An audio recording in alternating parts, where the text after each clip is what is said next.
What's up, folks? Blue Noise ZZ here with some more information for your favorite video games, news, reviews, and previews. And today we're going to be talking about Injustice Gods Among Us as well as SkullGirls.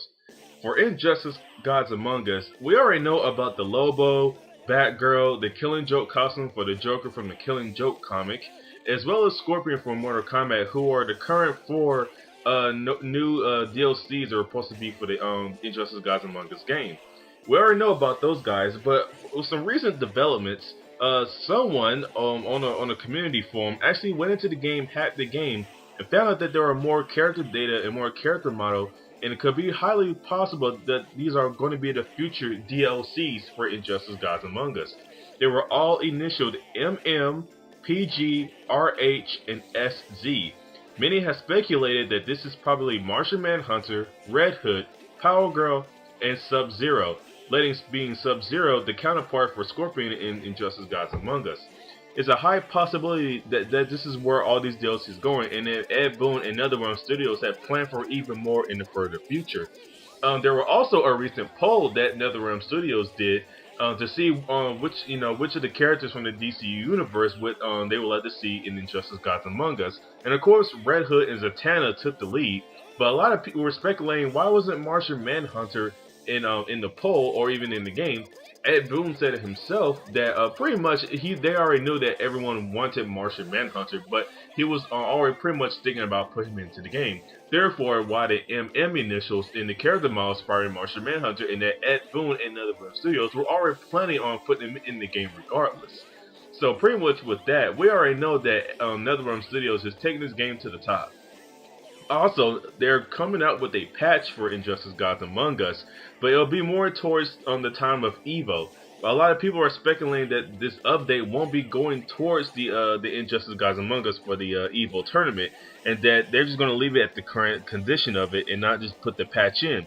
But a reason why maybe is because the gamers won't have enough time to actually study on the new balances and patch updates, and they won't have enough time to get used to the new system upgrades or balancing.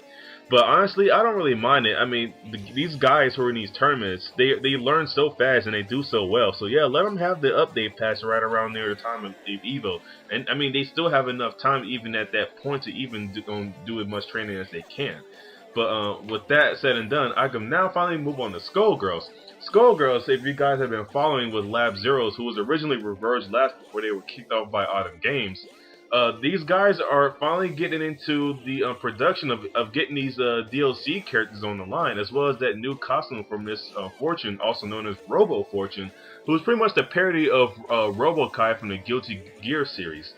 And so far, if you guys haven't been following with the Indiegogo campaign, they already got Squiggly, they got Big Ben, as well as Eliza, who I'm looking forward to the most because she's Miss Fortune's counterpart in the game. But there was supposed to be a secondary mysterious DLC character, but sadly we couldn't make the proper amount of money to actually get that secondary mysterious DLC character, nor Eliza's story, I think. But I'm pretty sure, yeah, we already got the new stages down pat, and so forth and so forth. But with that, I can move on and say this is that I am so excited to pretty much play this game, SkullGirls, the most. SkullGirls did at the start have a bad run, but eventually with the production group, they got better with it. They kept working on the game. They kept working on it. They didn't come out with an uncanny addition. They didn't make people rebuy the game just because they wanted to have more additional characters. No, they stuck with this game to make it even better, to actually put in the forth the effort. They didn't want to make people rebuy the same thing over and over again. And with that, even though they even said it themselves, but if I'm correct, that they're going to make the DLC characters firstly free for the first 3 months. And that's fantastic, because that gives a lot of the gamers enough time to actually get in and enjoy the DLC characters and so forth, and still make money off of the PC version of SkullGirls.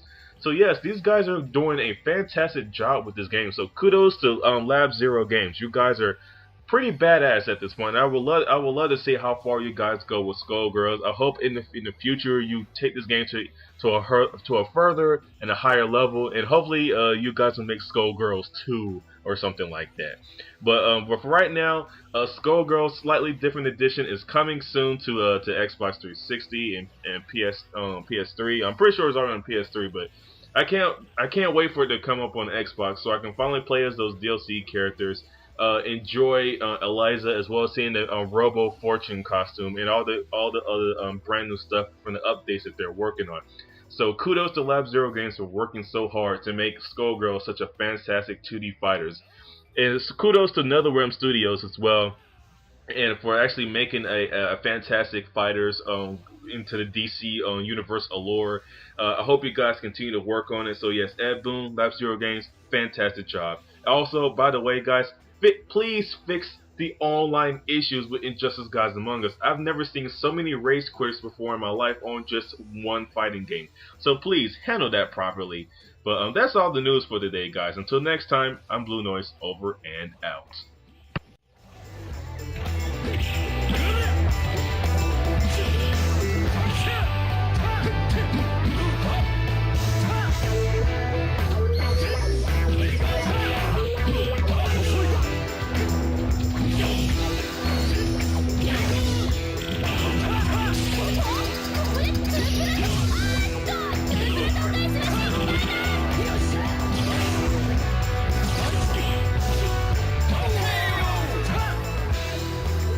What?